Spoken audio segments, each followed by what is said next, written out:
الحق يا عبد الرحمن، هيديني الخدمة دي ببلاش. طب انت تعرفه حتى عشان يديك الخدمة دي ببلاش؟ لا ما اعرفش، بس هي الخدمة دي ببلاش يعني. لا مفيش حاجة اسمها ببلاش، اكيد خد منك حاجة وانت بتعرفش. الفيديو ده هنعرف هو خد منك ايه وازاي تعرف ايه اللي هو خده منك، علشان في الزمن ده مفيش حاجة اسمها ببلاش.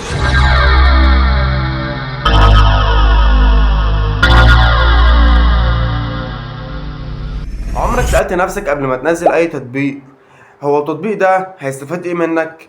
اكيد ما سألتش نفسك السؤال ده مرة يعني، او ممكن تبقى سألته لنفسك مرة. لكن خلينا متفقين ان مفيش حاجة ببلاش، كل حاجة ليها مقابل. يعني علشان يديك الخدمة اللي في التطبيق ده هياخد منك مقابل. اليوتيوب، التيك توك، اي وسائل تواصل اجتماعي وياخد منك مقابل قصاد انك بتستخدمه، وهو كمان بيحط اعلانات او بيستفاد منك بشكل او اخر. فمفيش تطبيق ما بياخدش منك مقابل. اي تطبيق اسأل نفسك قبل ما تحمله هو ايه المقابل اللي هياخده منك. لو لقيت اجابة نزله، لو ما لقيتش اجابة ما تنزلوش. واحد عرض عليك خدمة، طيب ايه المقابل اللي هو هياخده؟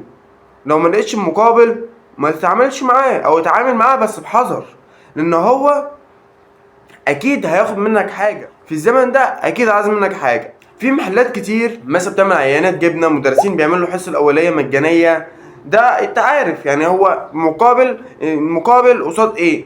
طب لو واحد في الشارع اداك حاجه كده يعني من غير فلوس، من غير مقابل، سيبها له، او ما تجيش جنبه اقول له مش عايزها، لان هو فين المقابل بتاعه؟ انت كلمه واحده اسالها لنفسك في دماغك وقتها، ايه المقابل اللي هياخده او اللي يستفيده مني الشخص ده؟ لقيت مقابل تمام. طيب بسأل نفسي ايه المقابل اللي هاخده بعد ما اعمل الفيديو؟ اللايك والاشتراك. وانت كمان كمتابع بتسأل نفسك ايه اللي هتستفاده من الفيديو، المعلومة اللي في الفيديو. فانت لازم تعرف هو انت مستفيد منه ايه، او هو مستفيد منك ايه. اكيد مفيش حد مش مستفيد منك وبيستخدمك. لعبة مجانية او تطبيق مشبوه ما تنزلوش. لازم تبقى في سؤال حاضر في دماغك وعلى طول، هو عاوز مني ايه؟ اكيد عاوز مني حاجة. مش عاوز مني حاجة في في الموضوع، اصل هو ما يعرفكش يعني، اكيد عايز منك حاجة. فانت لازم قبل ما تعمل اي حاجة بتسأل نفسك السؤال، هل فين مقابل الشيء؟ ليه بيعمل الحاجة دي مجانية؟ في ناس مشيت ورا الحاجات المجانية، بتقول مجانية بقى مش طالبين مننا حاجة، وفي اللي اتهكروا واللي اتسرق منهم صور واللي اتسموا بالصور.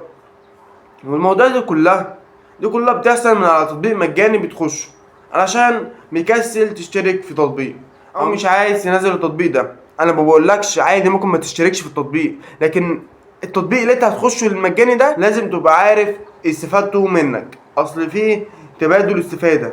هقولك على مثال دلوقتي. لما انت بتيجي تدخل السوبر ماركت، اكيد يعني انت ما بتسألش نفسك السؤال ده، لكن ده حقيقة. هو المستفاد منك ايه؟ انك هتشتري. وانت مستفاد منه ايه؟ انك هتاكل الحاجه اللي انت هتشتريها. فانتوا الاتنين مستفيدين. فلو لقيت مستفاده متبادله اعرف هو ده الصح. لكن لو لقيت طرف مستفاد وطرف لا، اعرف ان في في الموضوع. او لو لقيت تطبيق قرآني او احاديث ممكن يبقى تطبيق مجاني، لان في ناس بتحب تعمل حاجات لله.